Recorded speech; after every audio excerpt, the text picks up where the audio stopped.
sorry again. I was discussing with Mozambique, or he put on his channel that he got invited to Oxford Union to debate Tommy Robinson, and he turned it down. And I said to him, I was disappointed because I thought he would be my choice, or Shahid Butt would be my other choice. Only people think they'd have fisticuffs, but I thought because they're both quite street level people, I thought they would actually be quite good. But then I said to him, maybe you might be. I put your name forward. Would you debate Tommy Robinson in Oxford Union? Would you do it? Would I do it? Yes. Yeah. Wicked. That was great. That's a really straightforward answer. Wicked. I mean, I can unpack it for you if you want. Yeah. Let's do that as well, because I'm going to do a longer video. I thought that because you had a really good conversation with Danny Tomo, where you seem to take the sting out of things he was saying just by being straight. I thought,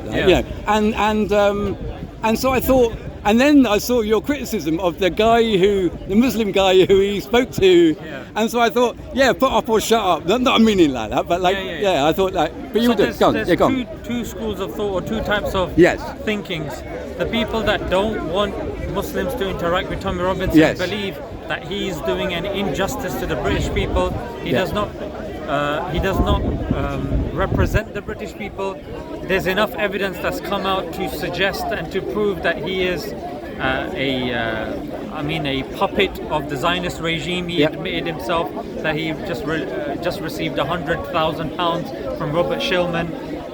People have been saying this for ages, right? So people are saying there's actually no point emboldening a grifter to continue his grift, especially when that grifter in that interaction is going to say blasphemous things to the Prophet and misrepresent the scripture, and there is a possibility that you won't be able to respond to everything that's being said, and that's why maybe you might do an injustice. So that's the one school of thought. The other school of thought is saying, look, that's fine and we respect that, but Tommy Robinson, whether we like it or not, has become a household name. Yes. He does command a great deal of pull. Yeah. Whether the pull is good, whether the pull is bad, whatever, but he is on the table and he does need to be confronted. He does need to be responded to. Yeah. And if we are not responding, then we're allowing him to speak kind of restricted with regards to Islam. So these are the two types of people. And different people have got different opinions. As you can see, the fact that I come to Speaker's Corner means that I want to interact with these people, right? Yeah. And on the left, they call it no platforming. It's like you don't give platforms to people you believe are fascists. I don't believe Tommy's a fascist myself, because I think fascists. You can see fascists. If you look into it, fascists, they hate Tommy Robinson, like actual fascists. People like. Colette, I think his name is. Right. That lot. I'd probably say he's xenophobic. Yeah, it's a xenophobia is like a hatred of a culture. He doesn't like religion. He does because he said I hate Islam. I don't want Islam. I want to remove Islam. All of this was these quotes are taken from his session yesterday. Yes, the clip is on 5 Pillars where he's saying I would remove Islam.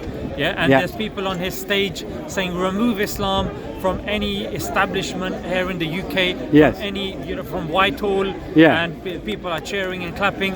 So there is clear xenophobia towards Islam, and he's unapologetic about it. His last session in Oxford, he said, I just don't want Islam. I like Islam. I think Islam is a danger and a threat. So that is xenophobia.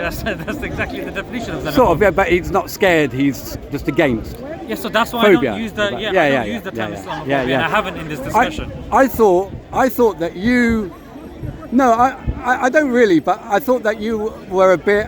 When I saw Tommy talking to that Muslim guy in Jerusalem, when I saw that, I thought, you know what? That's actually I like that because I liked it because his general thing about Islam was that Tommy just met a bad lot. We sent him in the wrong. He met Anjem Chowdhury's posses and Salafist Islam spitting at soldiers, and so I just thought that his general thing was to say, oh, you just met the wrong Muslims, Tommy. And in the end, but I thought what you picked him up about Palestine was correct. I thought, yeah. I wish you were right in the sense that, if it was just a matter of him meeting bad Muslims, there's enough documentaries that have been made and enough interactions that he's had with people and sat down with people. Yes. And he's just refusing to accept. But I know, but he got set off on a journey by, obviously 9/11 happens, 7/7 happens, 7/7 happens from people who live nearby, Luton,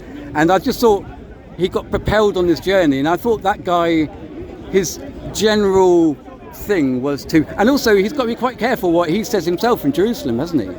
But when you've got the likes of Tommy now, I mean, he's calling a cab driver a paki, yeah? I mean, where's that? I mean, who's forcing him to do that, right? Who, Tommy? Yeah. Then on the other hand, in that same kind of discussion or that tirade that he's having in Italy, he's saying if there was a war tomorrow with Israel and somebody else, I would be on the side of Israel. Yes, he would, yeah. I mean, what's that got to do with growing up in Luton and having a negative impact? Well, it just all propelled him along this journey. Obviously, when he was first jailed in the UK, taking accountability away from Tommy. Maybe he's a grown man, right? Yeah. I mean, he's got enough people around him. Yeah. I think. Sorry, I will. That's all right. Go on. And I think he's had enough. I mean, he's sat there. He's read. According to him, he read the Quran in jail. Yeah, and nowhere in the Quran does it say to kill disbelievers indiscriminately or innocent disbelievers. It doesn't say that anywhere. Anyone who's read it from cover to cover has to admit that and say it doesn't say that. It doesn't say kill babies. It doesn't say kill the city of disbelievers. Kill your friends and family if they're disbelievers. However, I can give you references from the Bible right now off the top of the dome. Yeah, Exodus 22:20 says kill the disbelievers. Deuteronomy 13:15 says kill a city of disbelievers. And the donkeys and everything.